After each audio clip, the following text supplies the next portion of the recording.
afternoon, everyone. This is Tony from her Homestead Skills. And by now, many of you will have heard about the cell phone whiteout, blackout that's occurring with some of the major carriers in the U.S. We aren't affected here.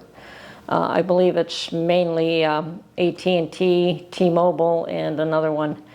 But a very large swath of the American population is being affected by it. And that just gets back to a point I made a long, long time ago, well, to somebody who was bemoaning the fact that he was not terribly tech savvy. He had old skills. And I told him, well, you know, there may come a time where your skills are of more value than these technological ones. If you look at young people today who almost live and die by their phones and technology and what it offers, and without it, they're lost. They don't know what to do with themselves. Sadly, that has become the case, and the more the technology advances, the more they wrap themselves around it and integrate with it, and nothing wrong with that. I believe in staying up on current trends. I'm a little reluctant to get too interested in AI personally. I think it's a little bit, I'll probably catch up sooner or later, but right now I just can't be bothered with AI. But yes, it's a good idea to keep abreast of what's going on in technology, not to be left behind, because it's so very easy to be left behind.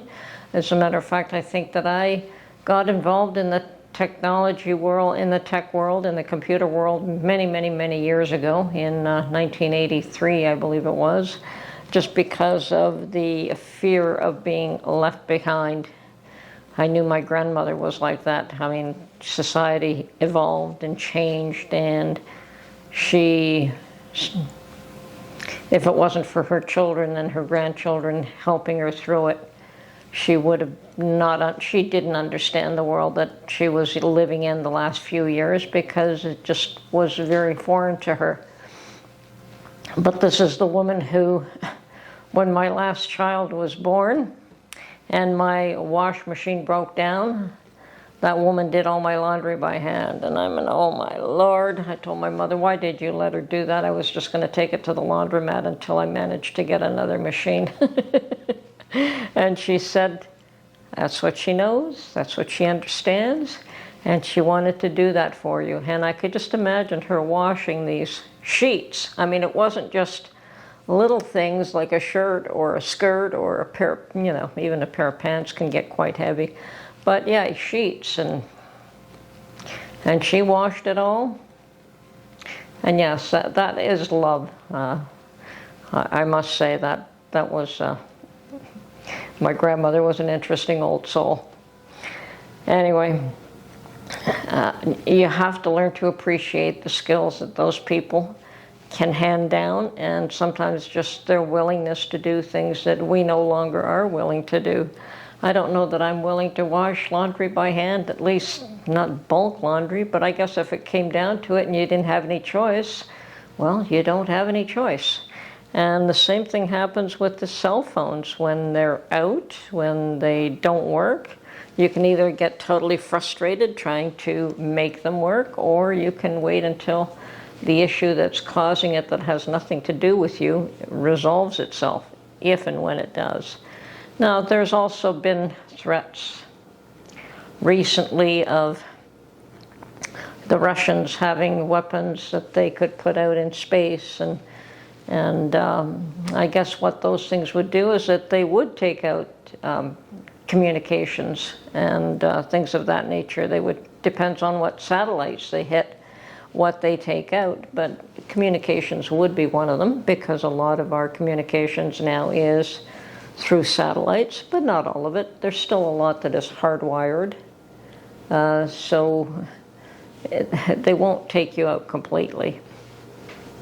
But you know, I think that's where World War III will go. It won't be people fighting each other. It will be, well, people fighting each other technically rather than physically.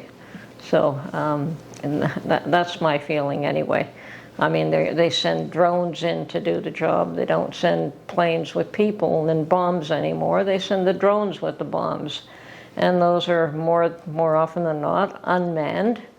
And that's the war machine of today. So I suspect it'll get to the point where, yeah, the wars are being fought over monetary and technological battles. And the monetary one has been going on forever, and it's still going on.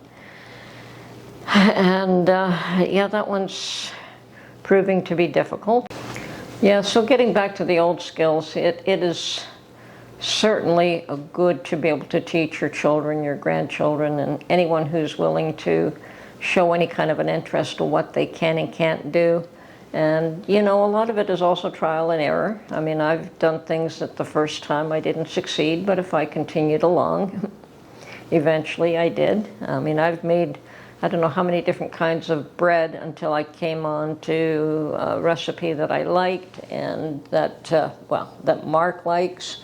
But, you know, I like a certain kind of bread, and he likes soft white bread, which is what he was familiar with, what he grew up with.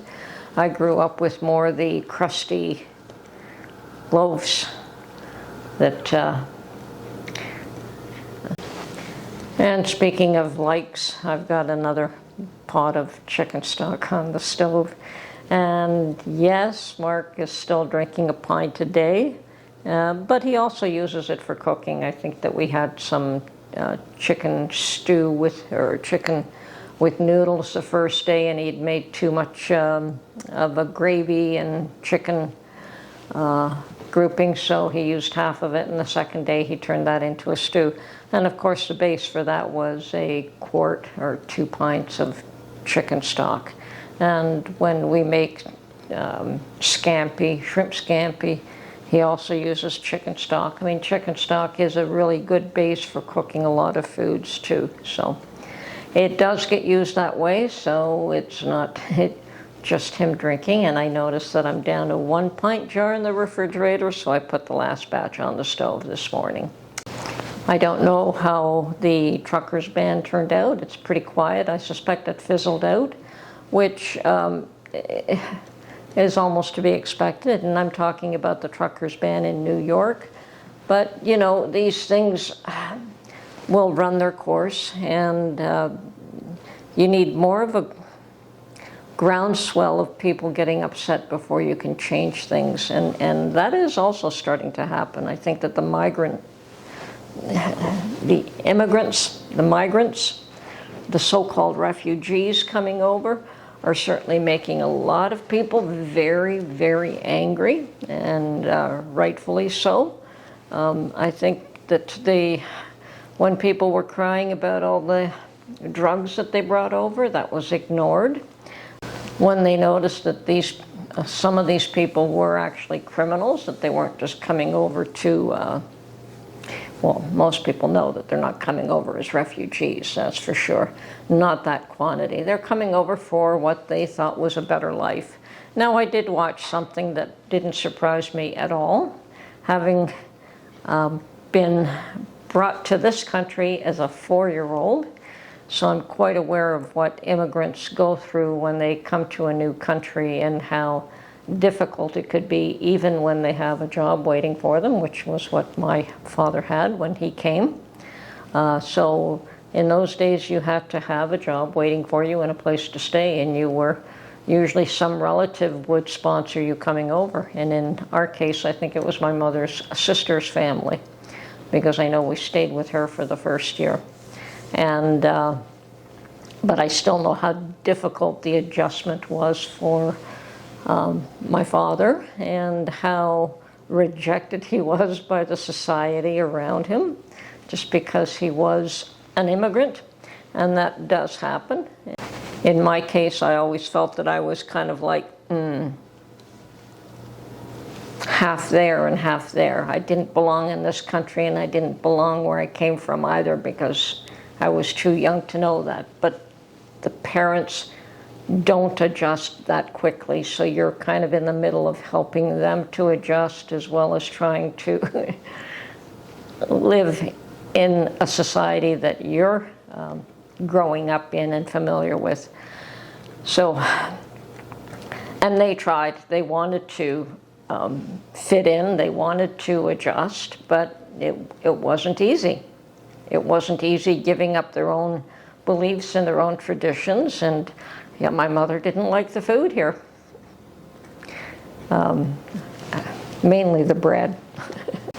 So yeah, I can understand a number of these people wishing they hadn't come over now, when they recognize that there's no accommodations for them really, there's no jobs for them, they don't like the food, which I can understand. Depends on what you're accustomed to.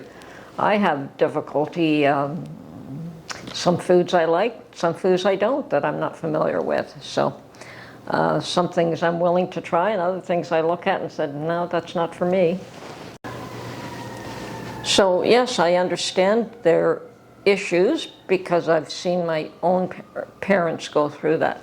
But I also understand it from Americans. One thing I do notice is now that even the poorest are the ones that are getting extremely upset, because they're the ones who are losing benefits that probably should have gone to them, and services that should have gone to them, and those are being taken away from them to give it to these newcomers. And I don't know why somebody feels that the newcomers are more deserving than American citizens, but it seems that's the case. And what a way to create resentment. And if they're trying to continue to do a divide and conquer routine, they're doing a very good job of that. We have the same issue here. It hasn't exploded to such a degree because there really isn't very many places for immigrants to go to. You have maybe 4 or 5 major cities, and that's the end of it. I mean, we have Toronto, Montreal, Vancouver, and Calgary. I think that's it. Those are the main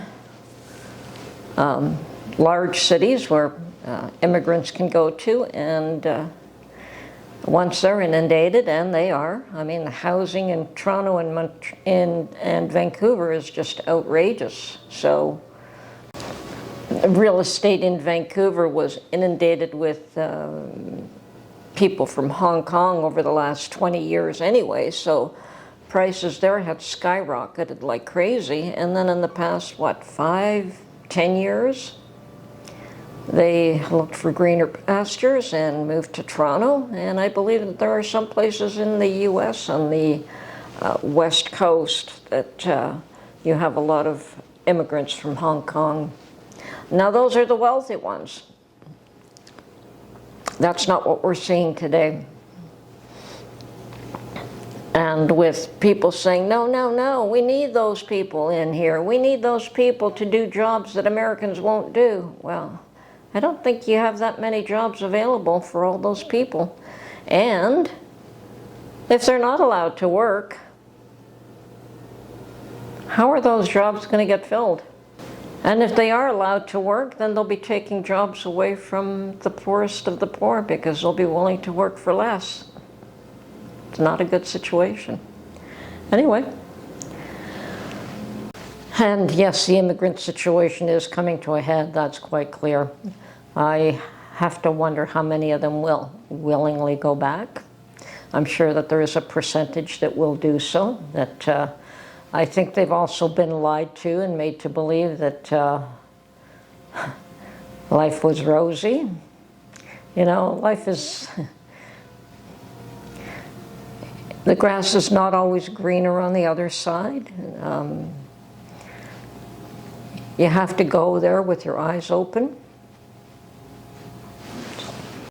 And when you're willing to risk everything, well, sometimes you lose, sometimes you win. And I'm sure that there will be winners and there will be losers. And you're starting to see a couple of them finally being arrested for the crimes they commit. And those are the losers. So there'll probably be more and more of those. Will there be a few that win? We hope so. We hope so. Will there be a few that go back home? I suspect you're going to see a majority, well, not a majority, but you will see a percentage of them going back home willingly. Well, all I can say is I'm glad spring is coming. You could feel the temperature is getting warmer, and I'm looking forward to starting to grow things and take my mind off all the negative stuff that's hitting us on a daily basis. And hopefully some of it will subside and it'll all work itself out, I guess, one way or another. Lord knows what the end result will be, but I can just say that it's all in God's hands, because it is. Time to focus on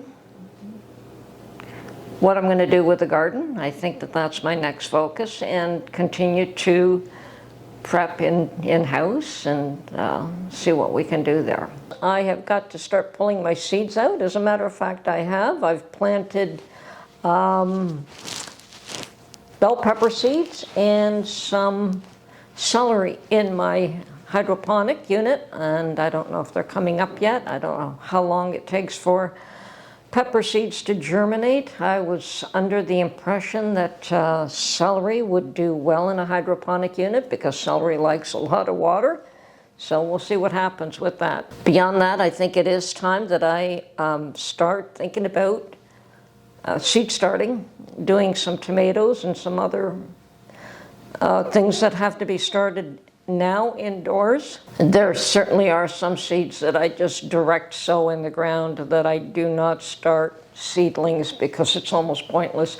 Like beans, I do plant a lot of beans.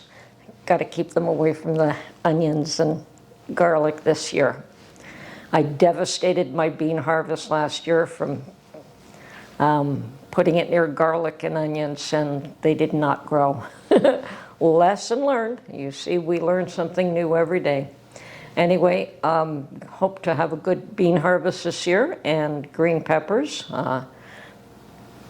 and see what else. A few tomatoes, potatoes. I think I'm going to try putting some potatoes either in a bag or in baskets rather than burying them in the ground. We'll see how that one works out.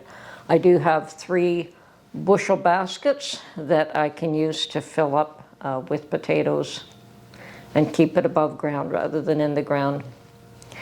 So either that, or I may use them for carrots. Carrots like soft soil, and my soil is very hard and clay. So I think if I were to fill up these baskets with a light soil mixture, I should be able to grow carrots in 1 or 2 of those baskets. Yes, I think I'll try that. Anyway, looking forward to the spring and spending a lot of time with a lot of physical activity outside in the sunshine and in the dirt. Anyway, this is Tony from Her Homestead Skills. I hope you're getting your garden ready as well. So it's time, and probably a lot of you have already started your seeds. Anyway, we'll catch you on the next one. Bye for now.